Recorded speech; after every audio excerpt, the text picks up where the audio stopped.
Ons lewe is soos 'n gedagte. Soos 'n oggendmis wat skielik verdwyn. Maar U is ewig. U is God. En daarom, Here, is dit ons gebed dat U ons sal leer om ons dae so te tel, om ons lewe so te gebruik, dat ons met wysheid sal leef, dat ons sal onderskei die dinge wat regtig saak maak, en dat ons lewe sal wy aan U koninkryk, en om U wil te doen, dat ons lewe, Here, waarde sal hê, omdat ons dit leef in diens van U koninkryk. Vader, ja, ons staan voor U, ons is opgewonde vir die beroeping van 'n leraar, en U hoor ook in mense se harte die onsekerheid, want ons weet nie, ons kan nie in 'n ander mens se hart gaan kyk nie. U kan. Daarom bid ek, Here, dat U die gemeente vandag, vanoggend en vanaand, werklik sal lei, dat ons sal oop wees om te hoor wat die Heilige Gees vir ons sê, en dat ons sal reageer op wat U sê, en dat ons, ja, dat U die persoon wat U hierheen wil stuur, sal aanwys. Maak ons nederig voor U. Here, as gemeente weet ons is totaal van U afhanklik. Ons is opgewonde saam met Hamilton gemeente oor 21 jaar.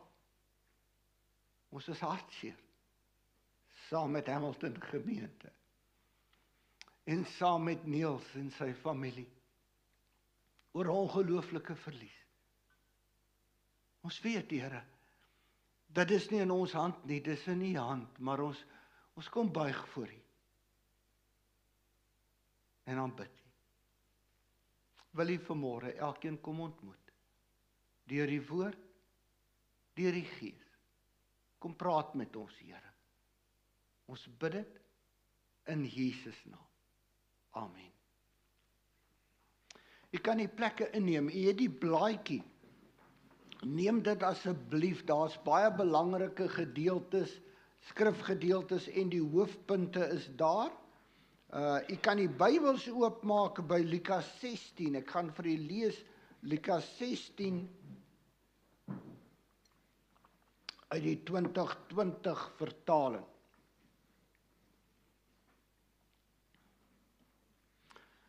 Vanoggend gaan ons praat oor leef God se plan met jou finansies, en ek besef dat om oor finansies in 'n preek te praat is nogal 'n baie snaakse ding. Ek wil baie keer 'n kontroversiële ding, en vir my 'n snaakse ding. Ek preek baie min daaroor. Julle kan maar gaan kyk op my preek en ook maar vir die mense vra in Waikato. Tog, toe ek stil geword het ek opnuut besef hoe belangrik dit is dat daar wel ook oor ons finansies gepraat word, en dat Jesus in die evangelies geweldig baie praat oor besittings en dan ook oor finansies. Om die waarheid te sê, meer as die helfte van die gelykenisse wat Jesus vertel het te doen met besittings of oor finansies. Hoekom? Wel, dood eenvoudig, omdat finansies so 'n geweldige groot impak het op ons lewens en op ons denke. Vergeet nou van kerk. Vergeet van kerk. Finansies het 'n ongelooflike impak op 'n mens se lewe. Ongelooflike impak op jou denke en selfs jou emosies en jou huwelike definitief ook. En omdat finansies, geld, kan 'n mens se lewe maak of breek. As jy jou finansies nie reg beheer of bestuur nie, dan gaan dit jou ruïneer. En dis hoekom Jesus so baie daaroor praat, want hy gee om vir ons. Hy wil hê ons lewe moet nie geruïneer word nie. Hy wil hê ons moet 'n goeie lewe leef, ook hier op aarde en tot in ewigheid. U sal ook oplet dat die Bybel nêrens van geld praat as iets negatiefs of 'n ewel nie. Om die waarheid te sê, Paulus skryf, ja, 1 Timoteus 6 vers 10, dalk het die vers sommer dadelik jou gedagtes opgekom, skryf Paulus, maar dan skryf hy nie dat geld 'n ewel is nie, maar hy sê die hebsug, die geld liefde hê, die smag na geld. Hy sê dit is die oorsprong van baie kwaad. En dis waar in ons persoonlike lewe, en dis ook waar in 'n kerk en in 'n gemeente. Ek gaan vir julle vanoggend die gelykenis lees in Lukas 16. En ek gaan voor ek dit lees vir julle sê, dis 'n gelykenis wat moeilik is om te verstaan. Maar wat 'n geweldige belangrike boodskap het, spesifiek oor ons finansies. En terwyl ek dit lees, let op, dat Jesus hier die bestuurder se beplanning en hoe hy geld gebruik het, komplementeer of as voorbeeld gebruik. Maar dat hy spesifiek oneerlikheid afwys.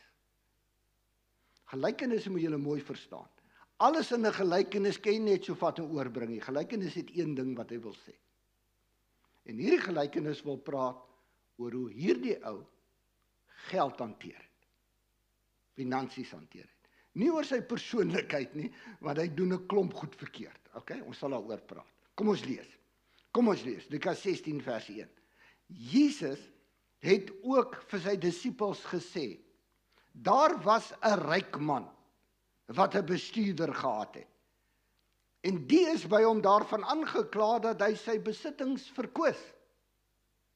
Hy het hom toe ingeroep en vir hom gesê, wat is dit wat ek van jou hoor? Doen verslag van jou bestuur van sake, want jy kan nie langer my bestuurder wees nie. Die bestuurder het toe by homself gedink, wat moet ek doen? Nou dat my eienaar my bestuurskap van my wegneem. Spit kan ek nie, en ek is te skaam om te bedel. Ek weet wat ek gaan doen, sodat die mense my in hulle huise sal ontvang, wanneer ek as bestuurder ontslaan is. Hy het toe sy eienaar se skuldenaars een vir een ingeroep. Vir die eerste het hy gevra, hoeveel skuld jy my eienaar? En hy het geantwoord, 100 bad olyfolie. Hy sê toe vir hom, vat jou skuldbrief en gaan sit en skryf gou 50. Daarna het hy vir die ander ene gevra, en jy, hoeveel skuld jy? En hy het geantwoord, 100 kor koring. Vir hom sê hy, vat jou skuldbrief en skryf 80. Die eienaar het die oneerlike bestuurder toe geprys, omdat hy verstandig opgetree het. Want die kinders van hierdie wêreld tree verstandiger teenoor mekaar op, as die kinders van die lig. Ek sê vir julle, maak vir julle vriende deur middel van die oneerlike mammon, dis geld, sodat wanneer dit tot 'n einde kom, hulle julle in die ewige wonings mag ontvang. Wie in die geringste betroubaar is ook betroubaar waar dit om baie gaan. En wie in die geringste oneerlik is, sal ook oneerlik wees waar dit om baie gaan. As jy dan nie betroubaar was met die oneerlike mammon betref nie, wie sal julle met die ware rykdom vertrou? En as julle nie betroubaar was met 'n ander se goed nie, wie sal vir julle gee wat julle toekom? Geen huiskneg kan 2 baase dien nie, want hy sal of die een haat en die ander een lief hê. Of hy sal aan die een lojaal wees en die ander ene verag. Julle kan nie God en mammon dien nie. Die fariseërs wat geldgierig was, het na al hierdie dinge geluister. En hulle het smalend oor hom gepraat. Hy sê toe vir hulle, dit is julle wat julle self voor die mense regverdig voordoen. Maar God ken julle harte. Want dit wat deur mense hoog aangeskryf word, is 'n gruwel voor God. Dis die woord van die Here. Om die gelykenis te verstaan, is daar net twee aspekte wat ek voor die tyd vir julle moet noem. Die ene is, dat dit hier gaan oor groot sakemanne en groot transaksies. Die 100 vate olyfolie is 2200 liter, wat die oes van 'n geweldige groot olyfboord verteenwoordig. Dis ongeveer 3 jaar se salaris van 'n gewone werker. Dis baie geld. Net so ook die koring, die 100 kor, is 22.000 liter, ongeveer 30 metrieke ton, wat 'n geweldige oes was en 'n geweldige groot skuld was. So dit gaan hier oor groot sakemanne, groot transaksies, waaroor hierdie bestuurder beheer gehad het. Die tweede ding is, daar is 'n paar verskillende, en as julle gaan kyk na kommentare, sal julle sien, daar word verskillend geoordeel oor waaroor dit eintlik gaan in hierdie gelykenis. Wel, die eerste ene is, dat die bestuurder die rente, wat op die transaksies gehef was, en wat soms buitensporig hoog was, dat hy dit doeteenvoudig afgeskryf het. Nou, uit die Ou Testament is dit baie duidelik, dat vir die Jood, was dit onwettig, om rente te hef. So wat hulle gedoen het, in plaas van om rente te hef, wat hulle mag nie, die wet sê, die God sê, die woord sê, jy mag nie, so as 'n ou nou 80 vate koring, of wat ook al gekry het, korkoning gekry het, dan sê hy vir hom, okay, jy vat by my 80 korkoring, skryf op die skuldbrief 100. Want dit sluit die rente in. Maar ek vra jou nie rente nie, okay? Maar jy moet vir my 100 kor teruggee. Okay, en dan kom hulle verby, want dis die oorspronklike skuld, en nou sê hulle, wat die ou waarskynlik gedoen het, hy doodeenvoudig net daai gevat en dit afgetrek. Hy gaan terugskryf na wat dit oorspronklik was. 'n tweede verduideliking is, dat hierdie bestuurder by elke transaksie, omdat hy in beheer was, het hy kommissie bygesit. En weer eens 'n redelike hoë kommissie.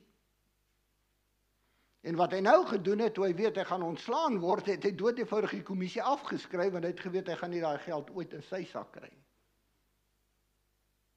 Die derde ene, moontlikheid, is dat die bestuurder doodeenvoudig net besluit het, maar hy gaan nou maar die ryk man so 'n bietjie indoen, en dat hy die skuldenaars geroep het en doodeenvoudig hulle skuld verminder het met aansienlike bedrae.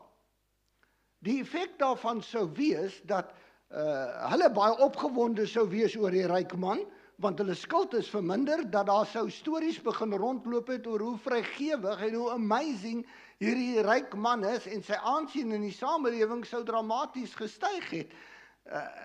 En so die bestuurder het geweet, as hy ontslaan is, dan het hierdie ryk man nou een van twee keuses, of hy aanvaar die skuld wat afgeskryf is, en hy bou hierdie aansien wat hy nou in die samelewing het, of hy sit weer die skuld terug,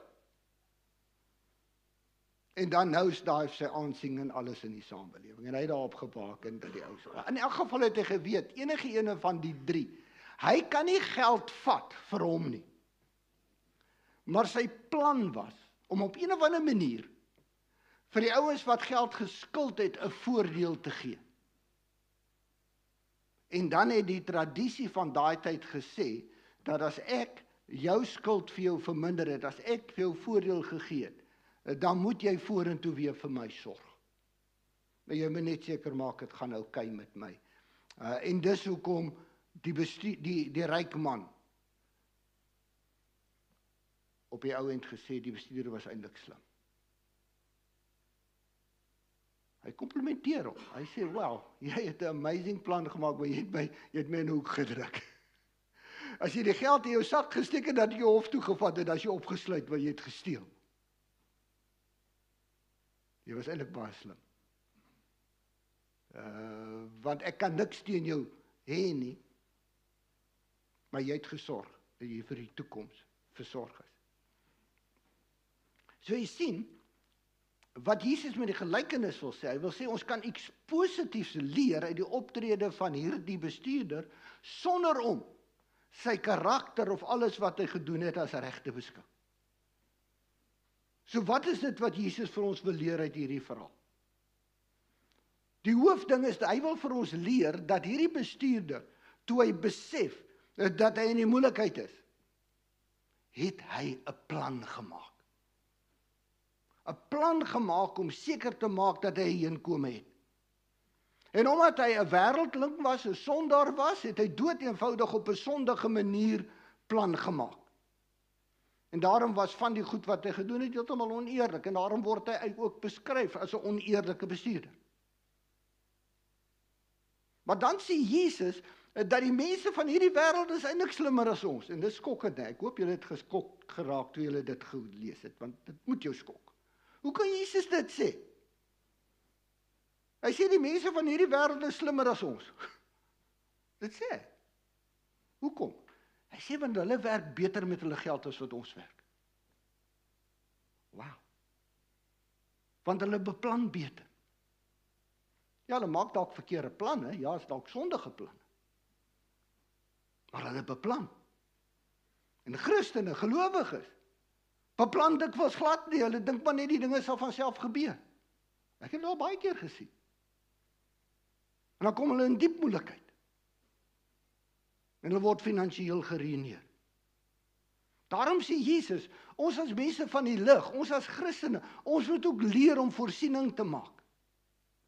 Ons moet leer om te beplan met ons finansies, sonder om van dieselfde tegnieke gebruik te maak as wat 'n wêreldling sal gebruik. So hierdie gelykenis wil vir ons 4 goed leer oor wat ons nie met geld moet doen. Okay, 4 goed nie, en dan sal ek net vir julle 4 ander goed. 4 goed wat ons nie met geld moet doen. Die eerste een is, jy moenie geld lief hê nie. Dis wat daar bedoel in vers 13. Geen huisknegt kan 2 baase dien nie, want hy sal of die een haat en die ander ene lief hê. Hy sal of aan die een lojaal wees en die ander ene verag. Jy kan nie God en mammon, en mammon is die geldgod. Jy kan nie God en geld dien nie. Jesus sê, moenie geld lief hê nie. Moenie vir geld lewe nie, moenie vir geld werk nie, want dan is geld jou baas. Dan raak geld jou God, en dan kan God nie meer jou God wees nie. 1 Timoteus 6 vers 10 sê dit ook. So moenie geld lief hê nie, maar daar's 'n tweede belangrike ding. Hy sê, moenie jou geld mors, verkwis nie. Vers 1. Daar was 'n ryk man wat 'n bestuurder gehad het, en dies by hom aangekla dat hy sy besittings verkwis het. So jy moenie geld lief hê nie. Maar jy moenie met geld somme net mors nie. Hoekom nie? Want dit is nie joune nie. Dit behoort aan God. Wat jy het God vir jou geleen. Jy's 'n bestuurder. God is die eienaar. So jy kan nie mors met geld nie. Want dit is nie joune nie. Daar's 'n derde ding. Moenie op geld vertrou nie. Moenie jou sekuriteit in geld of besittings vind nie. Hoekom? Want dit kan enige oomblik van jou weggeneem word. Vers 3 sê dit. Die bestuurder het by homself gedink, wat gaan ek nou doen? Nou dat my eienaar my bestuurskap van my weggeneem het, spit kan dit nie, en ek is skaam om te bedel. Kom ek sê vir jy, alles op hierdie aarde, alles wat jy het, alles wat jy bymekaar maak nie saak hoe sekuur jy dit waar sit of belê nie, selfs by 'n bank. Alles kan van jou weggeneem word. Behalwe een ding. En dit is God se liefde vir jou. God se liefde vir jou bly vir ewig, vir altyd. Daarom is dit die enigste ware sekuriteit wat jy in hierdie lewe het. Ek sê dit nou vir jou.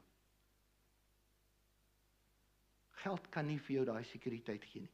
Luister wat sê Spreuke 23 vers 5. Jy het nog skaars die rykdom gesmaak, of dit is weg. Dit kly verke en dit vlieg die lug in soos 'n arend. Ek gaan nie vra julle moet hande opsteek wie daarvan bewus is nie, maar dis so waar. Rykdom kan net so wegvlieg in 'n oogwink. Daar's 'n vierde ding. En dis baie belangrik. Moenie verwag dat geld of besittings jou gelukkig moet maak nie. Jou moet bevredig nie. Mense dink gewoonlik, as ek net so 'n bietjie meer het, dan sal ek gelukkig kan wees. Ek wil nie baie hê, ek wil net genoeg hê. Dalk het jy al agtergekom. Genoeg is nooit genoeg nie. Daar's altyd 'n bietjie meer wat jy nodig het. Geld, besittings, gaan jou nooit gelukkig maak nie. Prediker sê dit, Prediker 5 vers 9. Mense wat geld lief het, kry nooit genoeg daarvan nie. Mense wat van rykdom hou, is nooit tevrede met hulle inkomste nie. Jy kan dit maar gaan onderstreep hoor. Jesus sê, Lukas 12 vers 15, pas op. Moenie gierig wees nie. Ware lewe word nie gemeet aan hoeveel ons besit nie. Is dit nie amazing nie, hè? Wat jy werd is, wie jy is, word nie gemeet aan wat jy besit nie. So, 4 goed, wat ons nie met geld moet doen nie. Jy moet dit nie lief hê nie. Jy moet nie daarmee mors nie. Jy moet nie daarop vertrou nie. Jy moet asseblief nie verwag dat geld of besittings gaan jou gelukkig maak nie. Dit gaan nie gebeur. So hoe moet ek dan oor geld dink? Kom ek noem vir die 4 ander goed. Die heel eerste is, ek moet besef, en dis wat Jesus vir ons wil leer, alles behoort aan God. God het die heelal, alles wat ons sien, beleef, ook selfs dit wat ons nie kan sien nie, het God uit niks uitgemaak. Ons bely dit. Wat is die implikasie? As God alles uit niks gemaak het nie, dan behoort alles aan hom. Is dit logies? Ek dink so. Hy het dit gemaak. Wat is hier op hierdie aarde wat hy nie gemaak het nie? Toe jy gebore is, het jy niks gehad nie. Jy het met niks in die wêreld ingekom. Job sê dit ook. Die dag as jy sterf, hy letterlik niks saam met jou neem. Alles wat jy op hierdie aarde het God vir jou gegee, het God vir jou geleen, om te gebruik vir solank jy op aarde lewe. Jy sien, in die gelykenis word gepraat van hierdie man wat 'n bestuurder was van die ryk man se eiendom.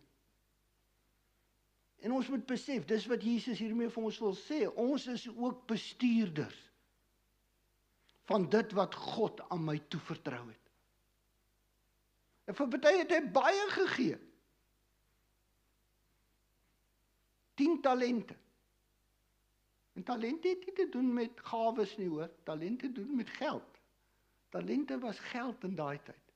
Vir party het hy baie gegee, party is miljoene sterk. Vir party het hy net 1 gegee.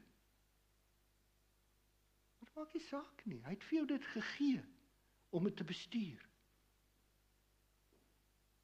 Jy is die bestuurder. Hy is die eienaar. En soos wat die bestuurder moes rekenskap gee aan die eienaar, moet ek en jy rekenskap gee aan God. Vir wat ons gemaak het met dit wat hy vir ons gegee het. En dit sluit ons besittings baie spesifiek in. En as dit baie was wat hy vir ons gegee het, wel dan moet ons aan hom rekenskap gee oor wat het ons met die baie gemaak. Wat hy vir ons gegee het. Jy sien, as ek my lewe, my gesondheid, ook my geld en besittings, kwistig, ondeurdag gebruik of daarmee mors, dan mors ek met God se eiendom. En ek sê spesifiek, dis nie net die besitting, dis ook jou gesondheid. Dis ook jou lewe, jou liggaam. Want jy behoort nie aan jouself nie, hoor. God het jou gemaak en God het jou nog boonop gekoop met die bloed van sy seun. Jou liggaam behoort aan hom. So wat jy doen, maak vir God saak. Ons behoort aan hom. So dis die eerste ding. Alles behoort aan God. Die tweede ding is, God gebruik geld, besittings om my te toets. Vers 11 tot 12. En daar's 3 dinge daarin. Aan die een kant, geld wys vir wie ek die liefste het. Hoe ek my geld spandeer, wys vir God en vir ander mense vir wie ek die liefste het. Dit waarop ek my meeste geld spandeer, dis vir wie ek die liefste het. Dis 'n feit. Ons kan later daaroor debatteer as jy wil. Matteus 6 vers 19 tot 21 sê, moenie vir julle hier op aarde skatte bymekaar maak nie, maak vir julle skatte in die hemel bymekaar. Onthou, waar jou skat is, waar jy jou geld belê, daar sal jou hart ook wees. As jy lewe vir geld, dan word geld jou meester. As jy leer om geld reg te gebruik, dan word geld jou knegg. Tweede manier waarop God ons toets, is geld wys waarop ek regtig vertrou. Dit wys vir wie ek die liefste, en dit wys waarop vertrou ek regtig. Want die vraag is, vertrou ek regtig op God? Vir my lewe, vir my sekuriteit, vir my geluk, vir my toekoms? Of, as ek dood eerlik is, vertrou ek nie dalk meer op my geld en my besittings en my beleggings vir my toekoms en vir my lewe nie. Is God regtig vir my genoeg?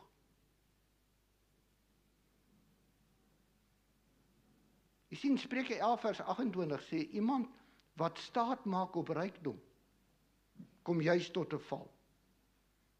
Iemand wat reg doen, floreer soos groen blare aan 'n boom.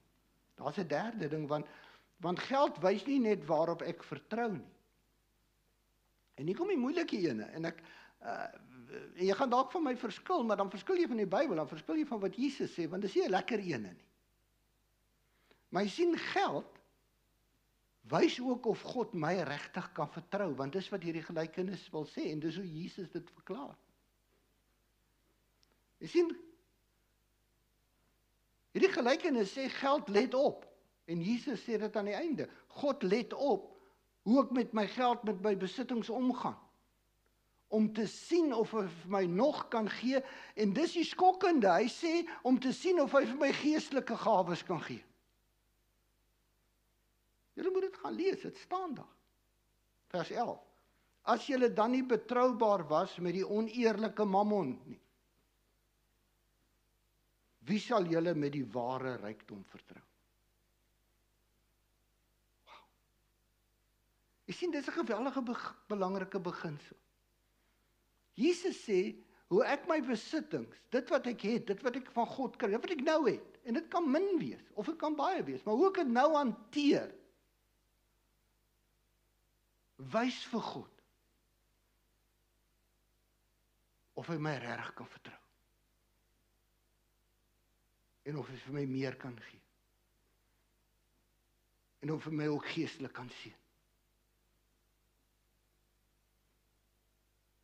Hoe ek met geld omgaan, hoe ek met besittings omgaan, is nie onbelangrik nie. Dit maak regtig vir God saak. Want dis die manier waarop hy kan toets. Ek weet ons wil dit nie so sê nie. Ons wil sê, nee man, geld is wêreldse goed, né? Ons sê dit mos, né? Geld is wêreldse goed. Solank my geestelike lewe reg is. Jesus maak nie daai onderskeid nie. Want hy sê geld is gawes wat God vir jou gegee het. Jy's 'n rentmeester, jy's 'n bestuurder. En as God jou nie eers met die geld, met die oneerlike mammon kan vertrou nie, hoe wil jy met hy jou in sy koninkryk vertrou? Jy verstaan wat Jesus sê, dit is wat hy sê. Jy sien, as ek finansiëel onverantwoordelik is, dan gaan ek ook geestelik onverantwoordelik wees, en ek het dit hoeveel keer gesien. En jammer as ek nou iemand in die gesig vat. Maar wat ek agtergekom het, as mense se finansies gemors is, dan is hulle lewe gewoonlik ook 'n gemors. Ek praat nie van 'n spesifieke krisis waarin jy beland deur die global financial crisis of wat ook al nie, maar as dit normaalweg, as jou normale manier van hantering van jou finansies 'n gemors is, dan kan jy maar gaan kyk, die res van jou lewe is gewoonlik ook maar 'n redelike gemors. Daar's 'n derde ding wat hierdie gelykenis ons leer, en dit is, geld is 'n middel, geld is 'n tool, 'n stuk gereedskap, vers 9. Geld is 'n middel wat ons kan gebruik vir God se doel. Jy sien, geld in sigself is nie goed of sleg nie. Ek het daarom in die begin vir jou gesê, die Bybel sê nêrens geld is sleg nie. Geldgierigheid is sleg. Dus hoe en waarvoor ek dit gebruik, wat bepaal of dit goed of sleg is. Want geld kan kerke bou, kan sendelinge uitstuur, kan Bybels koop, kan mense voed, kan ongelooflike dinge doen in God se koninkryk. Maar geld kan ook dwelms koop, geld kan wapens koop, geld kan geweld en konflik aanhit, geld kan mense vernietig.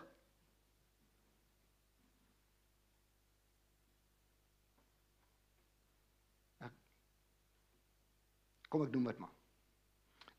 Iemand het gesê, ek het dit nie gesê nie, iemand het gesê, ek haal dit aan. Iemand het gesê, geld is soos beesmis. As jy dit versprei, dan laat dit goed wonderlik groei. As jy dit op 'n hoop bymekaar maak, dan ruik dit nie lekker nie. Kom ons sit dit ek. Dis net vir 'n lig. Maar jy sien, God het nie bedoel om vir ons geld te gee dat ons dit so op 'n hoop kan bymekaar maak. Hy wil hê ons moet dit gebruik. Want geld is 'n doel. Geld is 'n middel, 'n tool wat ek kan gebruik. En waarvoor moet ek my geld gebruik? Ek moet my geld, besittings gebruik tot voordeel van mense se lewens, dat mense gered kan word, dat God se koninkryk kan uitgebrei word. Ek het nogal toe ek hierdie gedeelte lees en ander gedeeltes, toe kom ek agter, maar wanneer Jesus praat oor finansiële beplanning vir die toekoms, dan praat hy nooit oor aftrede nie. Dit was vir my 'n skok, okay? Kom ek wees eerlik. Dan praat hy nie oor jy moet beplan vir jou aftrede nie, maar hy praat vir die ewigheid. Hy sê jy moet beplan vir die ewigheid. As jy nog net beplan vir jou aftrede, dan het jy nog nie gedoen wat Jesus sê nie, want hy sê beplan vir die ewigheid. Gebruik jou geld vir jou finale bestemming, die ewigheid. En dis die vierde punt, dit sluit hierby aan. Die beste gebruik van geld is om dit te gebruik om mense in die hemel te kry. Vers 9, Jesus sê, ek sê vir julle, maak vir julle vriende deur middel van die oneerlike mammon, sodat wanneer dit tot 'n einde kom, hulle julle in die ewige wonings mag ontvang. Hy sê geld gaan ergens tot 'n einde kom. Jou finansies, alles wat jy het, gaan ergens tot 'n einde. Dis wanneer jy doodgaan, dan is dit verby. Maar maak seker jy het jou geld gebruik vir 'n goeie doel. Vir die regte doel. Sê Jesus hiermee dat ons moet vriende koop met geld, of sê ons moet 'n plek in die hemel koop? Nee, beslis nie, maar wat hy wel sê. Dus hy sê, gebruik jou geld tot voordeel van mense, om mense te help. En die beste voordeel vir mense is om hulle te help om in die hemel te kom. Dat hulle gered kan word. En jy kan jou geld daarvoor gebruik. Want jou hulp aan mense, jou omgee vir mense, maak hulle oop vir die evangelie, en maak oop dat hulle gered kan word. Jy kan 'n Bybel vir iemand koop, jy kan 'n sendeling ondersteun wat ergens besig is om aan mense die evangelie te bring. Jy kan jou dankoffer gee, en deur jou dankoffer is jy besig om te betaal dat hier 'n predikant kan kom, wat mense kan bedien, wat kan betrokke wees by ons jeug en ons jong mense, by mense wat stikkend is en uitgeval het, en mense wat verlore is, en wat hulle kan help om gered te word. En as jy genoeg gee, en as genoeg mense gee, dan kan die 2 predikante kom, en dan kan daar dubbel soveel werk gedoen word in die koninkryk, en dan kan daar soveel meer uitgebrei word, en soveel meer mense gered word. Want as 'n predikant hier kom, dan moet hy werk om mense in die hemel te kry, om mense by God te kry. stikkende verlore mense. En jou finansies kan daarvoor help. Dis wat Jesus hier sê. Mense gaan eendag in die ewigheid vir jou dankie sê. Dankie. Dat jy op 'n dag eers bygedra het vir 'n sendeling. Daardie persoon het die evangelie na my village toe gebring en ek het daar tot bekering gekom. Dankie. Dat jy bygedra het tot my redding. Dankie. Dat jy eers by 'n sopkombuis vir my sop gegee het, maar nie net sop gegee het nie, maar ook die evangelie en 'n Bybelvers gegee het. En ek het tot bekering gekom. En ek is vandag in die hemel oor wat jy gedoen het. Dankie. Dankie. Dat jy moeite gedoen het in 'n sonndagskoolklassie. Al was jy partykeer so frustreerd oor kinders wat nie wil luister nie, maar op 'n dag het ek tot bekering gekom. Het ek iets van Jesus se liefde ervaar en ek is vandag in die hemel omdat jy bereid was om jou tyd te kom gee in die koninkryk van God. Kom ek vra vir jou. Gaan iemand in die hemel wees omdat jy jou tyd en jou geld gebruik het in God se koninkryk? Omdat jy bereid was om geld te belê, nie net vir jou tydelike sekuriteit nie, maar vir die ewige woning.